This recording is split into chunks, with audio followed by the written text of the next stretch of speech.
Thank you. Good morning, distinguished guests and colleagues and friends. My name is Paul Won-Gyu Choi, Yonsei University College of Medicine. It is my great honor to moderate the session 16 of the Global Engagement Empowerment Forum. Today, we gathered to reflect on the defining paradox of our time. Technological innovation, especially AI, is often presented as a powerful tool to address global changes, including climate changes. Yet, the very system that support AI, data centers, digital infrastructure, and advanced computing requires significant energy, water, and natural resources. This raises a fundamental question. Can AI become part of the solution to the climate crisis, or might it also intensify environmental and social pressures? Today's section explores how technological progress can be aligned with ethical responsibility, climate sustainability, and global justice. We are privileged to have three distinguished speakers with us today. Our keynote speaker is Dr. Levi Mohani-Cheket, Assistant Professor and Associate Director of Center for Applied Ethics at the Hong Kong Baptist University. And I want to introduce my panelist, Professor Il-sil Yoon, Associate Professor of Christian Ethics at the United Graduate School of Theology, Yonsei University. And Mrs. Seoyeon Kim, founder and CEO of Ecobar, working on the AI-based carbon verification system. To begin our discussion, it is helpful to step back and look at the broader ethical landscape of technological process. As AI development accelerates around the world, conversation often focus on innovation and economic opportunities. But we must also consider our environment, footprint, and moral implication. Our keynote speaker will help us frame these questions with depth and clarity. Please join me in welcoming Dr. Levi Mohani-Cheket, please. Thank you, Professor Choi, for that introduction, and thank you to the organizers of GEEF for the warm welcome and invitation for this talk. AI is a technology we're all forced to reckon with, one way or another. Most nations' governments have sold us the future of AI as something positive, but we need to have a more sober analysis of what is going on beyond the frenetic hype. Some have said we must prepare for the AI future. I am not so fatalistic. I think we still have the opportunity and the obligation to consider if this is really what we want. A larger part of the problem of AI is the way in which it functions like a magician's trick. It leads the unwitting to believe something magical is going on when all of it is smoke and mirrors. This is not to say that AI isn't an interesting technology, just that much of what is believed and debated about the technology tends to misattribute or misconstrue what is really happening. Because this point of discussion is fraught with a lot of technical considerations, I will avoid the problem for the moment to ask a more simple question. Is AI getting in the way of our basic survival on this planet? When I was doing my PhD with Dr. Yoon, around half of our classmates, I would estimate, wrote their dissertations focused one way or another on climate change. It was then understood to be the greatest moral problem of our age. Now, a lot of people, even some of the people I studied with, have switched their attention to AI. The problem is this: climate change remains the most pressing problem of our era. So today, I will discuss the issue of AI's impact on the climate. There are many fine studies on this front, and I recommend the conscientious listener to attend to those. But I will summarize briefly a few key points. I will address in turn AI's energy, mineral, and water costs before addressing briefly why this is a concern, particularly in Asia. First, I note a cursory search for AI and climate change usually reveals a number of sources predicting that AI will help us combat climate change. But often these sources ignore what should be our more immediate concern, how AI is presently accelerating our environmental problems. The Intergovernmental Panel on Climate Change's sixth report, for example, which is over 2,000 pages long, refers to AI a total of 29 times, but only in Chapter 5 is it addressed as a concern and not a solution.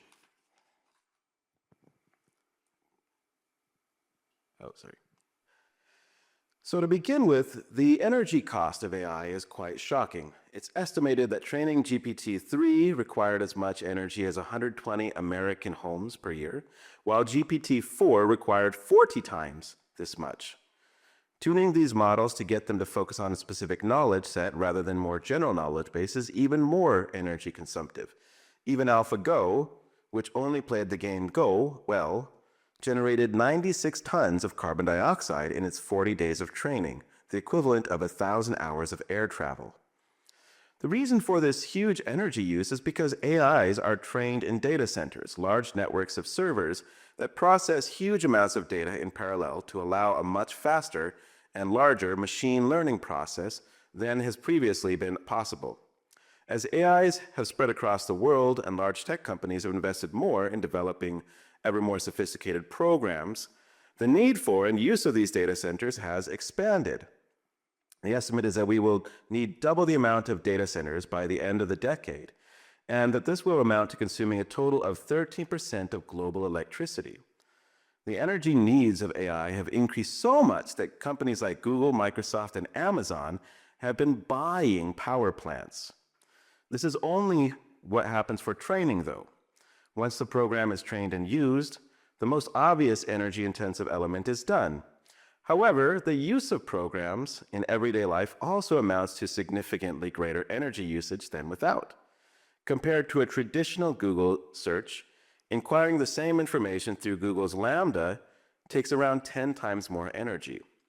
Asking an LLM for the same for information is around 30 times more wasteful than asking a specialized algorithm.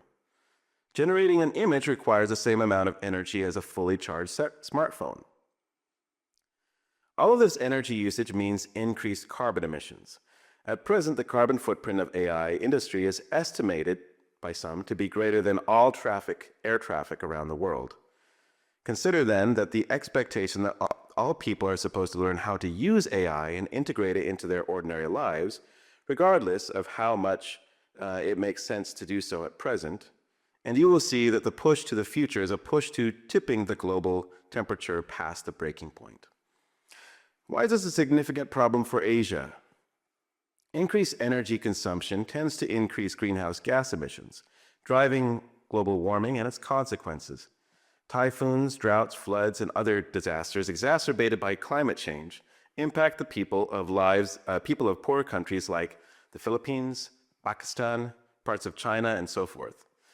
Permafrost on the steppes is melting and glaciers in the Himalayas are thawing. Shorelines are rising.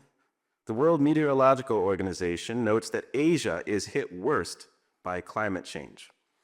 As such, the unchecked growth of AI needs a disproportionately higher impact on the massive population, means a disproportionately higher impact on the population of Asia, that is to say, the majority of the world's population.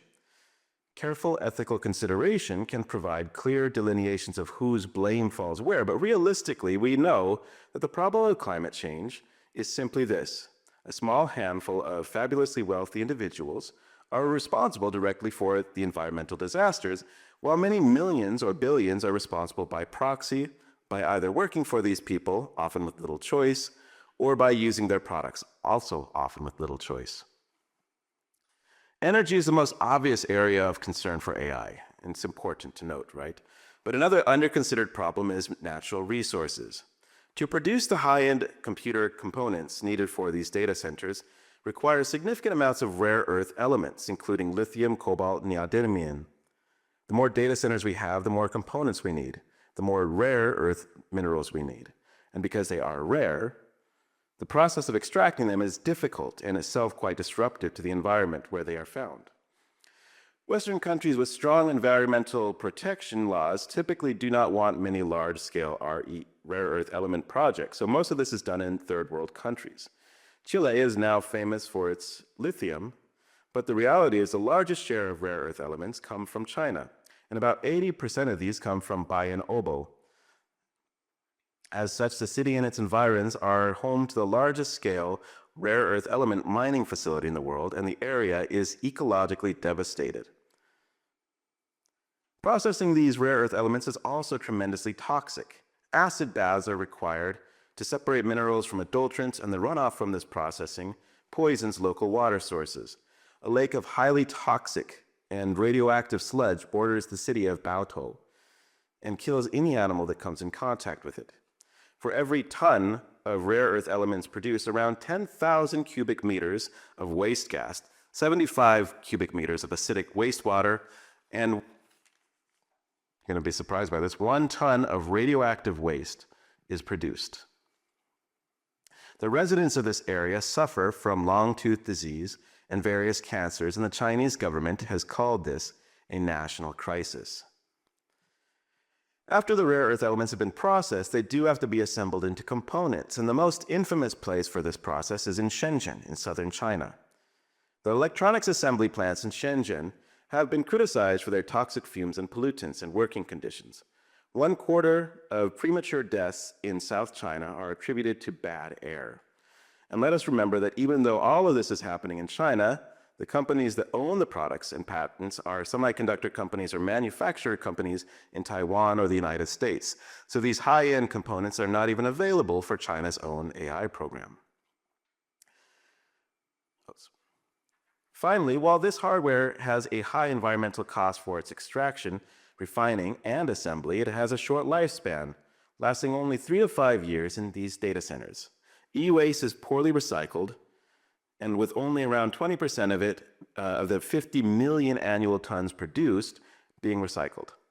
As such, much of it ends up in landfills or e-waste disposal sites. Once, much of this ended up in South China or Hong Kong, but now, because of Chinese recycling laws, much of it ends up in poorer areas like South Asia, poisoning the soil and water of these communities. This contributes to a vicious cycle, as the short lifespan of these components means new ones must be made, and the poor recycling rates mean new rare earth elements must be extracted and refined. It is therefore no lie to say that the resource cost of AI, much of which is, Crawford notes, is hidden by language, which suggests digital technology is not physical, is borne especially hard by Asia. Finally, increased attention is being given to the problem of water usage. Most studies focus on the use of water for cooling these data centers. The heat produced by a massive number of processors working in parallel requires sophisticated water cooling. The numbers here are disturbing. Google, Microsoft, and Meta used 2.2 billion cubic meters of water in 2022, and the expected total use by 2027 is 6.6 billion cubic meters, roughly half the use of the entire UK. In 2023, Google alone used more water than the entire global production of PepsiCo, one of the largest beverage producers in the world. And this is for an industry that is not famous for its use of liquids. Add to this the water used for generating electricity for these data centers. Almost all forms of electricity generation use steam, and so add in another amount of water for consumption. Add in as well the amount of water used for rare earth element processing, and in the end we find the water footprint of AI turns out to be just as alarming as its carbon footprint. The use of fresh water in all of this means a threat to vulnerable human populations. Up to 1/5 of all data centers are in locations with water scarcity, meaning that data centers pull precious water away from communities in need. Beijing, Shanghai, Hyderabad, New Delhi, and even Seoul all face increased water competition in coming years. Water used for refining or mining ends up too toxic for consumption, and if the number of data centers doubles as predicted, the struggle for water will also intensify. In the most populated continent, water is dearly precious to us. According to the Asian Development Bank, over 75% of this continent is water insecure. And the gap between supply and demand is expected to grow by 40% by decade's end. We cannot afford to give what fresh water we have to thirsty machines over thirsty children. Pope Francis's encyclical Laudato Si established firmly the Catholic moral responsibility to take care of the environment. Historically, as Lynn White Jr. forcefully argues, Christianity has promoted a view of the earth as material for humans to use, not part of the cosmos which we share. Francis reorients the Catholic view of nature with nuance, pointing that those most affected by worsening environment are the poorest. It is no accident that the residents of Bai and Obo are largely unable to afford to relocate, or that Shenzhen's electronic manufacturing empire was built in a special economic zone where unmarried women from across China migrated due to lack of other opportunities. Rising tides threaten populations in countries like the Philippines, Indonesia, and various nations of Polynesia and Micronesia. Droughts in India and China threaten huge populations. Typhoons are quite common in my region during the summer and fall months.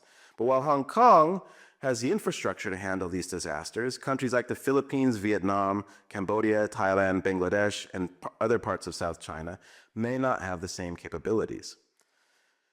Theologically, the late pontiff reminds us that caring for the most vulnerable requires caring for the earth. The two cannot be isolated. And as God's children called into communion, we recognize that our own salvation is tied to the salvation of all. Salvation of ourselves requires efforts to save others and to save the earth itself. Thus, the Pope develops a beautiful theology that incorporates the earth, our common home. If we believe God created this place very good, we have a duty to give our amen to God's good creation. We are called to an ecological conversion to recognize how God's majesty is on display in this wonderful creation and to stop our sins against nature. But the Pope also challenges the mindset of late modernity, which he calls the technocratic paradigm. The technocratic paradigm is the ideology that all problems can be solved through the development of advanced technology. The AI evangelists of today, championing their own gospel as it were, have contended that AI will solve every problem. Eric Schmidt of Google and Sam Altman of OpenAI have contended that AI can save us from ecological devastation. They want us to ignore the data piling up and put our trust in the eschatological grace of predictive algorithms. While Pope Francis was not addressing AI when the encyclical was promulgated 12 years ago, his critique of the technocratic paradigm was truly prophetic. We know how to solve climate change. The problem, as the Pope already outlined, is a problem of will rather than of technology. Let me say then that where we are going is anything but promising. I worry for the future, especially as governments and NGOs pursue this path of sustainable development that amounts to lip service to the environment as our impact widens by the minute. There are many, many voices that need to be listened to on the problem of climate change. Scientists, social researchers, ethicists, NGO workers, and more. AI experts can be part of this, but their solutions so far have not been directed at this problem. But this need not be the case.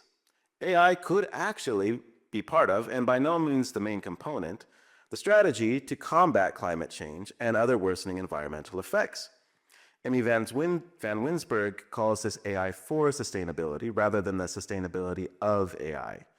Those issues that I've already highlighted.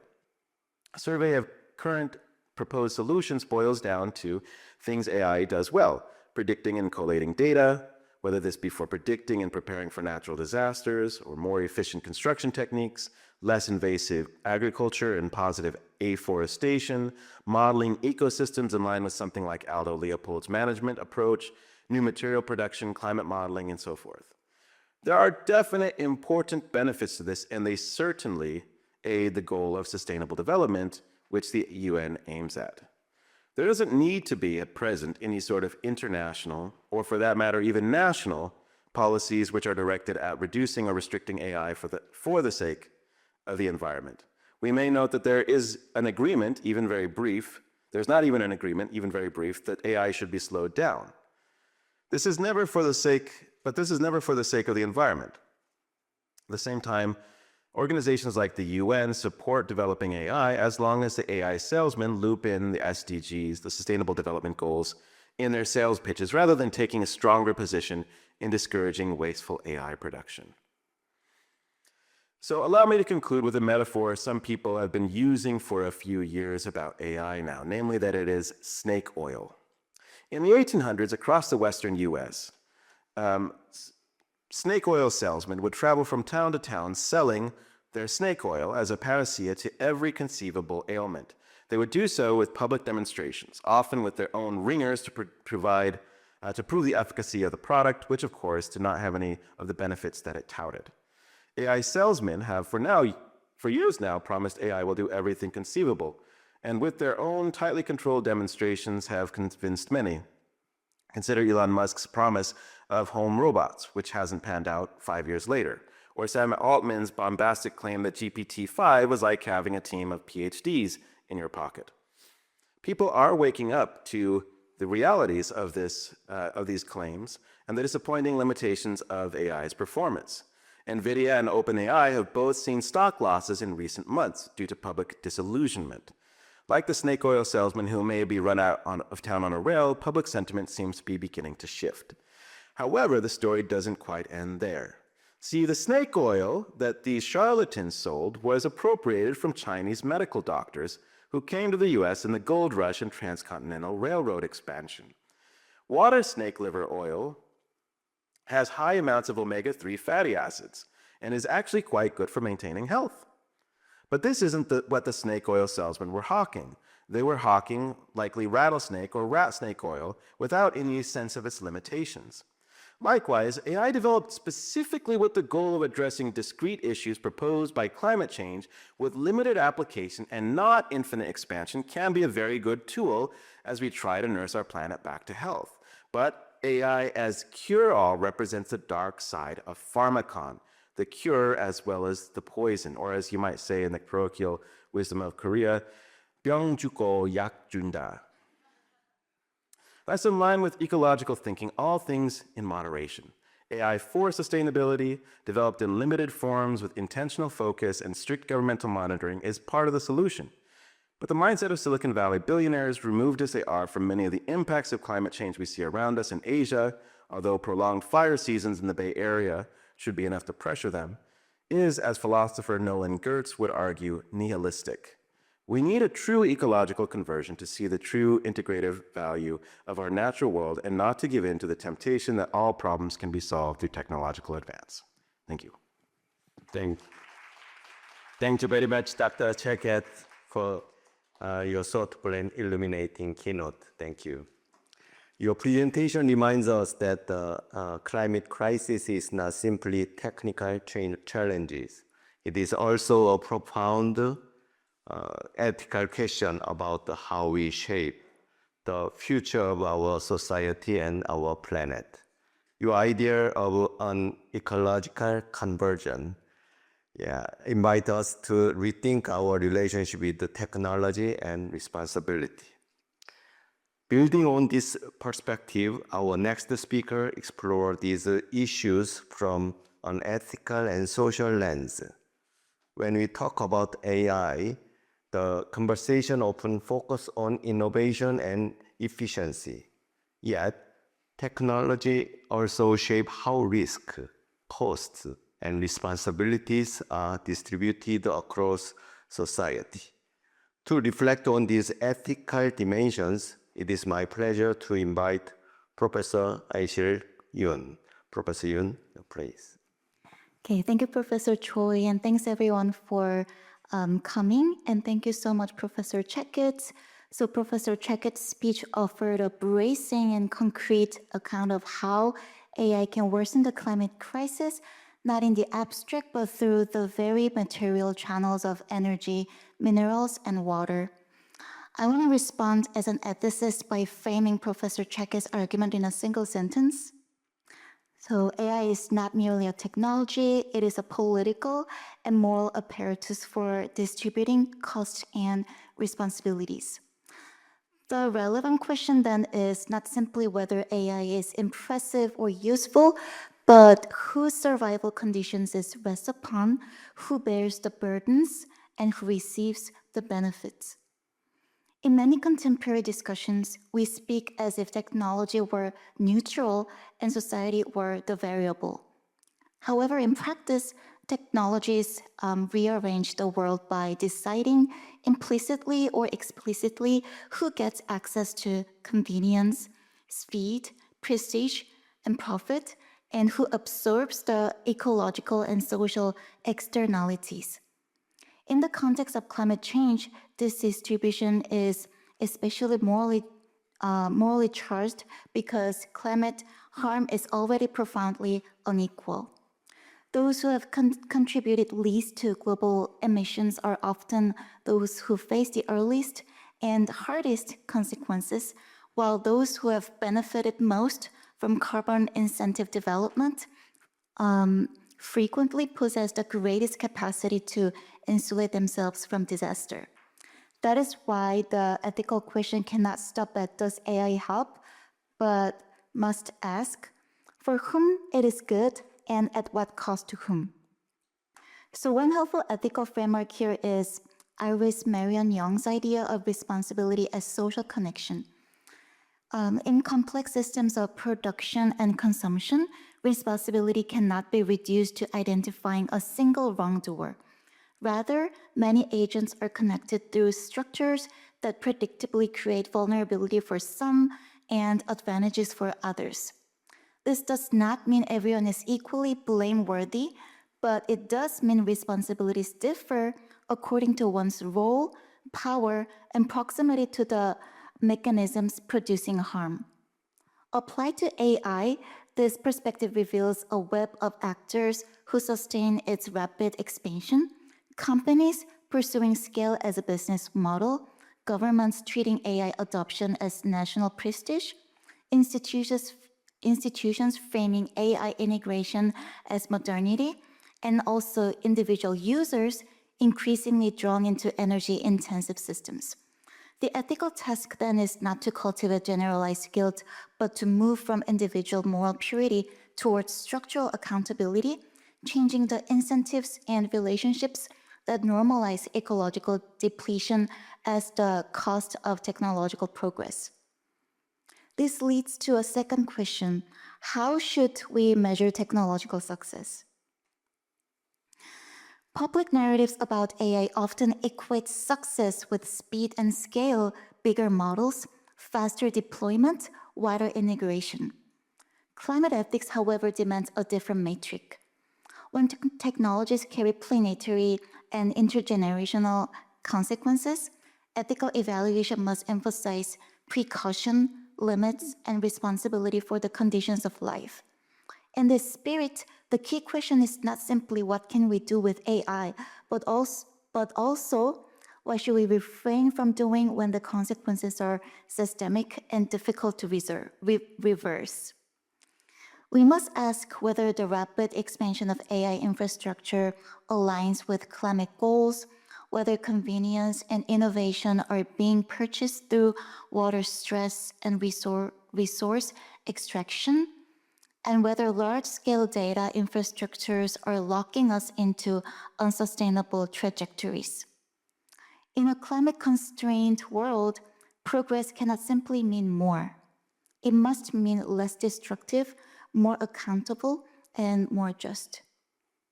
At the same time, Professor Checkes rightly noted that AI can contribute to climate change mitigation efforts. There is AI for sustainability, and there is the sustainability of AI. And I really appreciate Ms. So-young Kim that she's going to talk more about how AI can contribute to the positive impact on climate change. And the problem is that the language of the first is often used to justify the unchecked expansion of the second.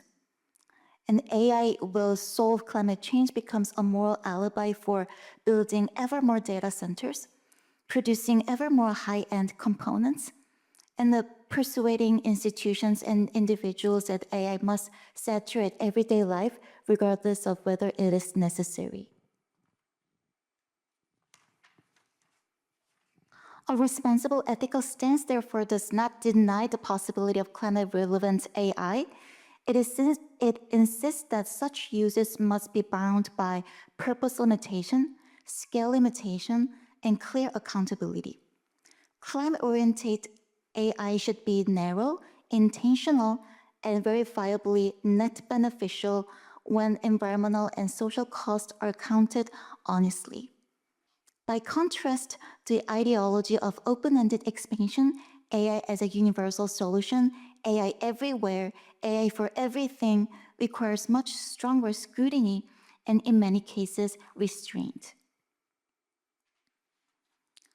Since the theme of this forum is global solidarity, I want to situate this discussion in the Asian context and more particularly in Korea. As Professor Chakets noted, Asia is disproportionately affected by climate change. And at the same time, the moral position of East Asia, including South Korea, is also very complex. Community members are not only recipients of climate harm, but also participants in the infrastructures that make AI possible. Korea is the major node in semiconductors, telecommunications, data infrastructure, and platform ecosystems, and AI competitiveness has become a national policy priority. Universities, corporations, and public institutions increasingly treat AI adoption as a marketer of modernity and capability. Meanwhile, Korea faces its own tensions around energy demand, environmental burdens, water competition, and conflicts over data center development. For this reason, it wouldn't be ethically inadequate to describe Asia simply as a passive victim of a Western technological project. Korea occupies a dual position that is vulnerable to climate instability, yet also connected to and benefiting from the industrial systems that intensify AI's resource demands. Ethics requires us to face this uncomfortable duality rather than simplify it. What then does global solidarity mean in practice for technology ethics? Solidarity cannot remain a sentiment. It must be translated into institutions, matrix, regulations, and budgets. I suggest 3 ways of understanding solidarity as an ethical practice in the AI climate nexus. First, solidarity requires making hidden costs visible. The metaphor of the cloud obscures the extractive and energy-intensive infrastructures on which AI depends. Without transparency, harms remain politically invisible and morally easy to ignore. Disclosure should therefore be a baseline ethical demand, reporting the energy and water uses in model development and deployment, supply chain transparency regarding minerals, labor, pollution, and e-waste, and also environmental and human rights assessments and public sector AI procurement. Ethics begins with measurement because suffering that is not measured rarely becomes a policy priority. And also second, solidarity requires preventing efficiency from becoming the automation of injustice. In areas such as hiring, welfare allocation, education, finance, policing, and migration governance, AI is often justified as a tool of speed and rationalization. Yet, systems trained on biased historical data can reproduce exclusion, turning AI into a mechanism of surveillance or denial of opportunity. Solidarity therefore requires safeguards where the stakes are high, restricting or prohibiting AI in high-risk domains, guaranteeing rights to explanation and contestation in automated decisions, and regulating how categories such as gender, class, disability, and migration status become risk proxies.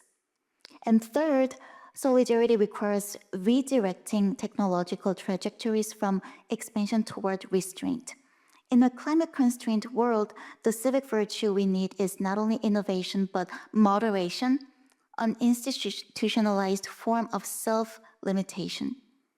This means shifting from scale by default to purpose and limits by design, resisting the assumption that every institution must adopt AI everywhere, and evaluating projects by whether they remain within defensible carbon, water, and resource limits.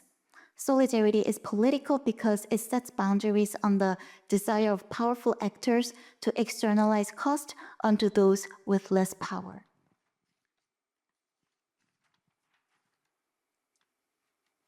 So if we take time for action seriously, these ethical commitments must become practical directions.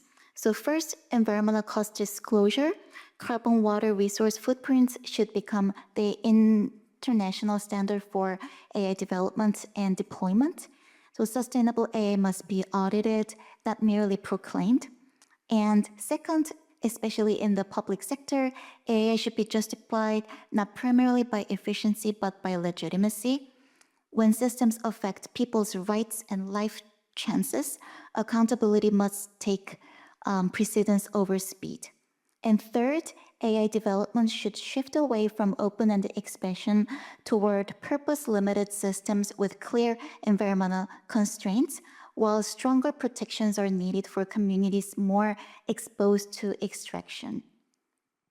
So Professor Check has asked a stark question that is AI getting in the way of our survival on this planet? And I want to restate that question in a way that highlights its moral core. So what kind of survival do we want? A survival defined by convenience and growth for some, purchased by precarity for others? Or a survival defined by justice, restraint, and shared responsibility? Thank you so much. Thank you very much, Professor Yoon. Your presentation reminds us that the climate crisis is deeply connected to questions of injustice, responsibility, and public awareness. It challenges us to consider not only what technology can do, but also how societies understand and respond to their impact. Our final speaker brings a practical and forward-looking perspective to this discussion. If AI presents both risk and opportunities, an important question emerged. How can AI be designed and used in a way that actively support climate solutions? To explore this question, it is my pleasure to invite Mrs. 서연 Kim, please. 네, 안녕하세요. 귀가 확 열리시죠? 네, 안녕하십니까.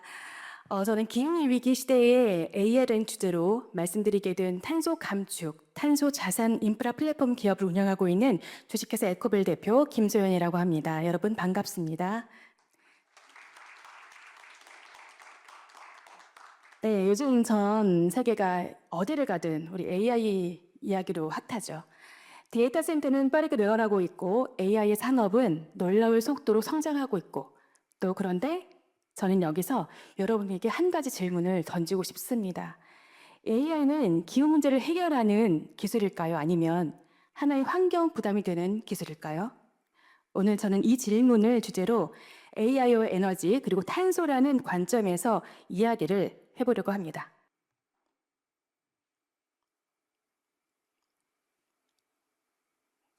예. 우리는 종종 디지털 기술을 보이지 않는 기술이라고 합니다. 하지만 실제로는 절대 아닙니다. 왜냐하면 AI에는 막대한 전력이 필요하고 또 데이터 센터에는 많은 자원이 필요합니다. 그리고 생각을 하면 또 상당한 물도 많이 들어가는데요. 그래서 저는 디지털은 결코 물질적인 기술이고 비물질적이지 않다라고 말씀드리고 싶습니다.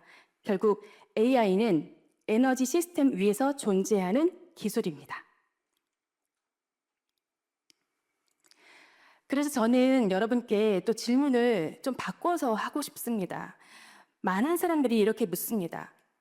AI는 전기를 너무 많이 쓰는데 비환경적이지 않을까요? 어떠신가요? 하지만 저는 이렇게 묻고 싶습니다. AI는 어떤 전기를 쓰고 있을까요? 지금 현재? 만약 화석 연료를 기반으로 전력을 사용하고 있으면 AI는 당연히 기후 문제를 일으키는 환경 기술입니다. 하지만 재생에너지 기반 전력이라면 AI는 오히려 에너지 전환을 가속하는 기술이 될 수 있습니다. 그래서 핵심은 이것입니다. 문제는 AI가 아니라 AI를 지탱하는 에너지 구조와 방향이라는 것입니다. 이 문제는 특히 아시아에서 중요합니다. 왜냐하면 아시아는 세계에서 가장 많은 인구가 살고 있고 또 기후변화의 영향을 크게 받는 지역입니다. 그리고 동시에 AI 데이터 센터가 지금 현재 가장 많이 증가하는 지역이기도 합니다. 그래서 많은 지역이 이미 심각한 물 부족 사태를 겪고 있고 또 아시아는 너무나 중요한 선택의 기로 앞에 서 있습니다. 과연 AI를 확장할 것인가 아니면 AI를 기후 전환과 연결할 것인가 라는 고민에 빠져 있습니다. 그렇다면 이제 기업에게도 많은 세양 기준이 필요하죠. 과거에는 기술 성능만 공개하면 기업의 가치를 증명하는 데 충분했습니다. 하지만 이제는 그것만으로는 부족합니다. 기업은 이제 전력 사용량, 에너지 사용 비율, 탄소 배출량, 또 냉각수 사용량까지 투명하게 공개를 해야만 합니다. 앞으로 기업의 경쟁력의 핵심은 결국 탄소 배출, 탄소 감축의 투명성이 될 것입니다.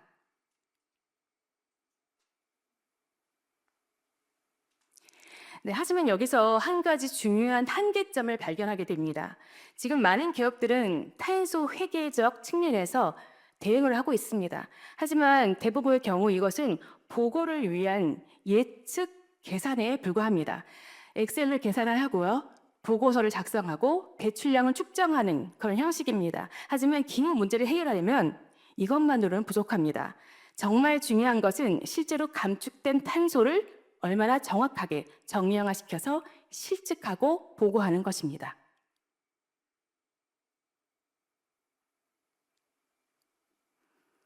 그럼 여기에서 제가 한 가지 중요한 말씀을 드리고 싶습니다. 오늘 핵심인데요. AI 산업의 성장 속도는 재생에너지 확대 속도를 앞질러서는 안 된다고 생각합니다. 왜냐하면 AI 산업은 당연히 앞으로 계속 성장할 것이고 또 데이터 센터도 더 많이 필요합니다. 하지만 문제는 그 전력이 어디에서 오느냐입니다. 만약 AI 인프라가 화석 연료 기반 전력에서 계속 확대된다면 AI 성장은 결국 기후 문제를 더 악화시킬 수 있습니다. 그래서 저는 이렇게 생각합니다. AI 산업은 단순히 전력을 소비하는 산업이 아니라 재생에너지 전환의 일부가 되어야 한다는 것. AI는 에너지를 소비하는 기술이 아니라 에너지 전환을 가속하는 기술이 되어야 한다는 점입니다. 그리고 여기서 또 하나 중요한 것은 측정된 탄소 감축 데이터입니다. 탄소는 계산되는 것이 아니라 측정돼야 합니다. 에너지 생산과 사용 데이터를 실시간으로 측정하고 그 감축을 검증할 수 있어야 합니다. 이것이 바로 MRB 시스템, MRB 기반 탄소 관리 시스템입니다. 측정되고 검증된 탄소 감축량은 단순한 환경 데이터가 아닙니다. 그것은 경제적 가치를 가질 수 있습니다. 저는 이것을 탄소 자산이라고 생각합니다. 그리고 앞으로도 탄소 금융이 강조될 것입니다. 앞으로 탄소는 보고되는 데이터가 아니라 측정되고 검증되는 자산이 될 것이라고 확신합니다. 지금 제가 저희 회사 에코비라 소개를 드렸는데요. 이 방향에서 탄소 인프라 플랫폼을 저희가 구축을 하고 있습니다. 재생에너지 데이터를 실시간으로 측정하고 또 AI가 탄소 감축량을 자동으로 계산하는 것입니다. 즉 AI를 배출을 늘리는 기술이 아니라 AI를 통해서 탄소 감축이 가능한 기술 적용을 통해서 효율성을 올리고 탄소 감축을 증명하는 기술로 사용하고 있는 것입니다. 하지만 기술이 모든 문제를 해결해 줄 것이라는 믿음은 좀 위험합니다. 왜냐하면 그렇다고 기술을 거부하는 것도 또 해답은 또 아닙니다. 우리에게 필요한 것은 기술에 대한 책임입니다. AI가 얼마나 강력한가 보다 AI를 어떤 방향으로 설계하느냐, AI를 어떤 방법으로 건강하게 구조화시키느냐, 그것이 가장 중요합니다. 마지막으로 한 가지 말씀드리고 마치겠습니다. 우리는 아직 모릅니다. AI가 결국 지구를 구하게 될지 또 아니면 또 하나의 환경 부담이 될지 모릅니다. 하지만 한 가지 분명한 것은 AI가 지구를 해치지 않도록 만드는 책임은 그 누구가 아니라 우리에게 있다는 것입니다. 그래서 저는 이렇게 말하고 싶습니다. AI의 시대에 중요한 것은 기술의 속도가 아니라 방향이라는 것, 그 다음에 스피드가 아니라는 겁니다. 어떻게 건강하게 만들어내는 것이 가장 중요한 것이라고 말씀드리고 싶습니다. 그리고 오늘 저도 신앙이 있으니까 한 구절을 조금 말씀을 드리면서 좀 접목시키고 싶습니다. 하나님이 사람을 에덴 동산에 두어서 그것을 경작하며 지키게 하셨다라는 말씀은 결국 저희 보고 보호하라는 의미죠. 경작하라는 의미가, 지켜야 된다는 의미가 있습니다. AI 시대에도 우리는 여전히 이 땅을 지키고 또 돌볼 책임이 있습니다. 그래서 저는 마지막으로 AI 미래는 이런 알고리즘이 결정되는 것이 아니라 지구에 대한 우리의 책임이 앞으로 결정되고 또 그것으로 방향이 설정되고 우리가 노력하는 만큼 좋은 성과로 AI 기술 발전될 수 있다고 확신합니다. 네, 경청해 주셔서 감사드립니다. Thank you. Thank you very much, Ms. Espin. Your presentation provides a compelling example of how AI can be used not only to generate data, but also to verify and accelerate measurable climate action. We have now heard three complementary perspectives: ethical, societal, and technological. Let us now bring this insight into conversation. I'm going to give a question to Dr. Checkett.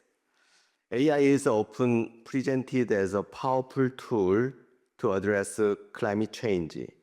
Yet, its environmental costs are becoming increasingly visible. So my question is, how can we distinguish between genuine AI for sustainability and technological hype? Please. Yes, thank you for that question. I think actually Ms. Kim's presentation illustrates part of the example. She has a product, a company that is focused on a specific goal to monitor, track, and reduce carbon emissions. This is different from OpenAI's one-size-fits-all model, which doesn't address climate change directly. This is in fact a big problem with the way AI is talked about and its real capabilities. On one hand, we know that ChatGPT and Gemini and Lambda are very impressive, but if you've used them and gotten in trouble for a class, you know that they're not always accurate. And they don't substitute models of good, or they don't substitute for good models of specific knowledge.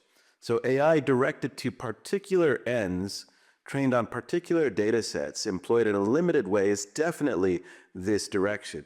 But when Sam Altman says, oh, AI will solve the problem, he's not thinking in this way. He's thinking about this massive model, which is only scaling up and not scaling at this particular issue. Thank you so much. And I'm gonna give a question our panelists, and then if time allowed, I'm gonna open the question on the floor, 1-2 questions. So Professor Yoon, many environmental costs of digital technologies remain hidden from the public. So what role should universities and faith communities and civil society play in raising awareness and encouraging ethical reflection on these issues?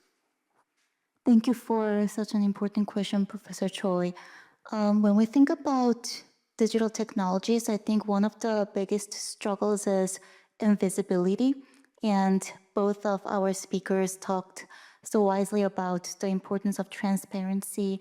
And I think the groups that you mentioned can play a very distinctive role in mentioning and also mitigating the crisis. So when we think about universities, I mean, they can promote multidisciplinary research and also practical work by collaborating with practitioners. And also I think different fields have to collaborate with each other because they have very specific roles to play, like, for example, arts and humanities or theology and other departments, they can provide some important values.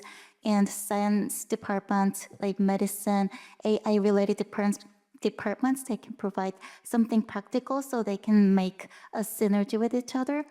And also, I think what's discussed in schools, I mean, they should not remain in school, but they have to collaborate a lot with practitioners too. So so that the ethical interpretations and education that happened within universities can be really heard in the bigger public, and it could be practiced. And also, you also talked about faith communities, because I think some of you guys have some sort of faith in you, like religious faith in you, and then some of you may feel like a little helpless when thinking about their roles. And there are a lot of like negative like perspective towards like faith communities' roles as well, and I totally can relate. As a Christian, I think one of the contributions that faith communities can make is they could become sort of a megaphone for the marginalized populations, because I think in the larger public, I don't think there are many spaces when their voices can be heard. And I think within the church, they can provide some open spaces for them to speak up about their vulnerabilities and sufferings, so that it could be mediated through the larger world.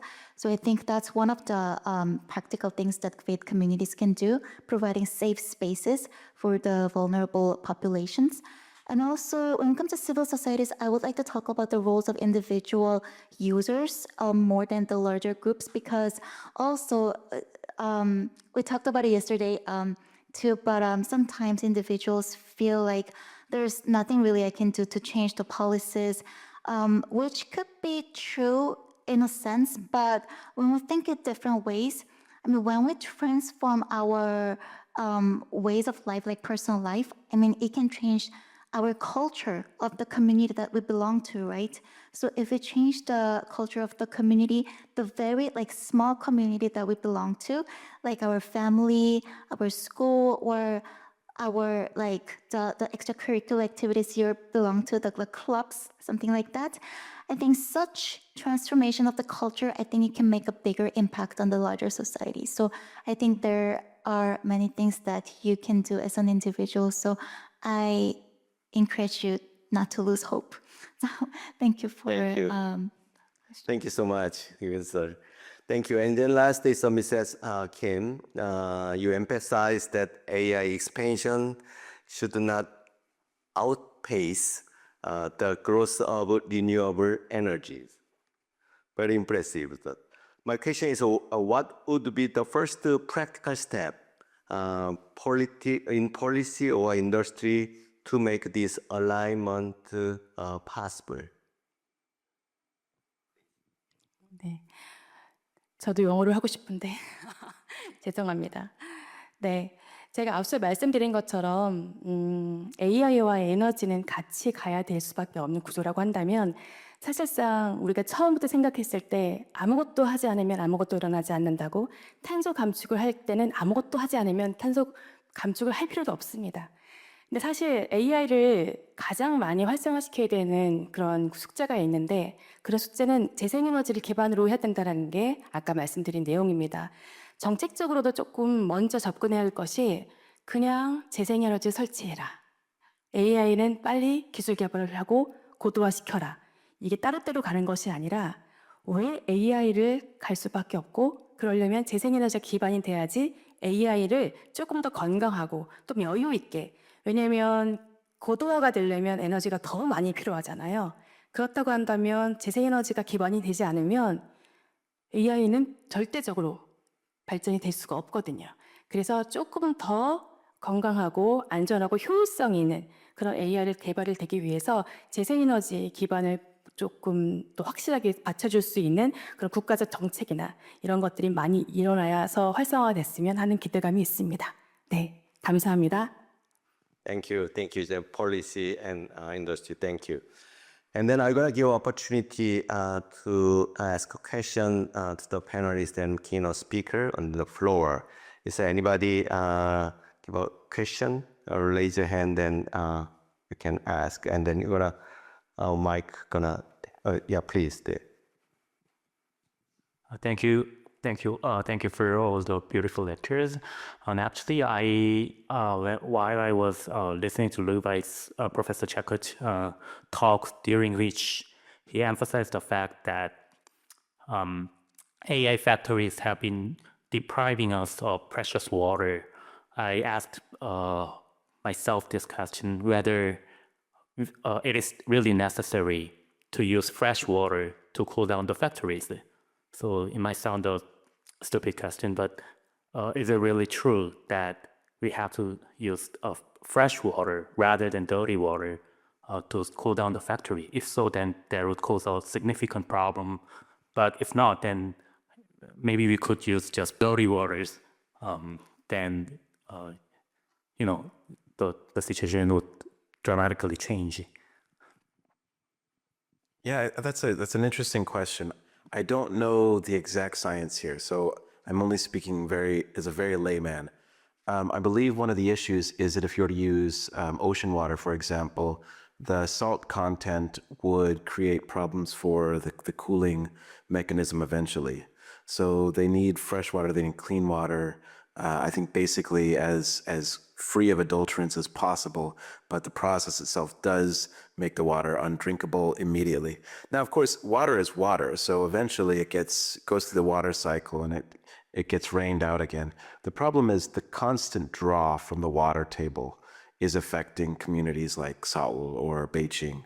And so part of it is also where they're building them.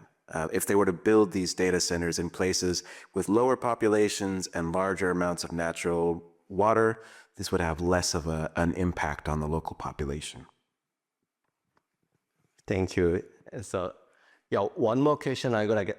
Yes, first come with first service. Yeah, thank you. Thank you for all your lecture. It's a really wonderful lecture. I'm a UGST student. I candidate master degrees. My major is theology. So when she mentioned like that, I feel something hopeless from climate change or crisis. But like 김소연 대표님께서 그런 뭔가 실제적인 해결책을 하시는 것 같아서 뭔가 좀 윤희실 교수님이 언급하신 것처럼 좀 희망을 얻는 느낌이 들었고요. So my question is for Professor Chakis and Professor Yunisil. So something my worries about, like as a Christian or as a theologian, we just focus like AI is like just caring. Just it is like unbalancing system, because as a Christian they like ignore AI or ecosystem, because as a Christian they believe we are God's image, God's daughter and son. So it is like make unbalancing system. So my question is, so we like ignore AI or ecosystem? So I wonder, yes, your idea about my question. Yes. Are you asking about the concept of AI as being as intelligent as we are, or about its impacts? My question is, I feel as a Christian, or not all of Christian, most of Christian, they ignores AI or ecosystems like. Yeah, I understand. This is a significant problem. one thing that Professor Yoon can maybe confirm this, but when we were studying at the GTU, although it's 8 different Christian seminaries, and we were both in the ethics program, the majority of professors and students in the program were Roman Catholic. There were only 2 Catholic seminaries. There's a significant difference between the way a lot of Protestants have thought about ethical issues, social issues, and the way Catholics have. And this need not be the case, but a big part of it is, I think, this problem of thinking that our home is in heaven, and so we don't need to care too much about this home below. But repeatedly, we see from people like Martin Luther himself, from John Rauschenbusch, from Martin Luther King, from all sorts of Protestant social leaders, the need to attend to the physical world that we're a part of. And this is something that somehow has to be articulated from the pulpit. It's great to say, cast your cares upon Jesus, turn your sins to him, and let him heal you. But once you've done that, the process of being a Christian means the path of discipleship. Dietrich Bonhoeffer said we have to be willing to climb up on the cross with Christ. Are we actually putting our faith to service? Sure, I totally agree. And when we think that there's a separation between our faith and spirituality and what's happening in the real world, I think that's going to be really problematic. And when we as humans and as Christians really care about the world, we really have to be aware of what's actually happening, and then we have to be aware of the tragedy that's happening right now and feel responsible. Thank you so much. Always the time is challenging. We have some common question, but I'm gonna skip and then I'm gonna give a closing. And so we bring this session to the close. Let me briefly highlight one key insight from today's discussion. Technology itself, not inherently good or harms. What matters is how it is designed and governed and aligned with the human and ecological values. Our speakers have reminded us that the future will depend not simply on the speed of innovation, but on the wisdom and responsibility with which we guided it. Thank you to our distinguished speakers, and thank you all to participate for this important conversation. Thank you so much.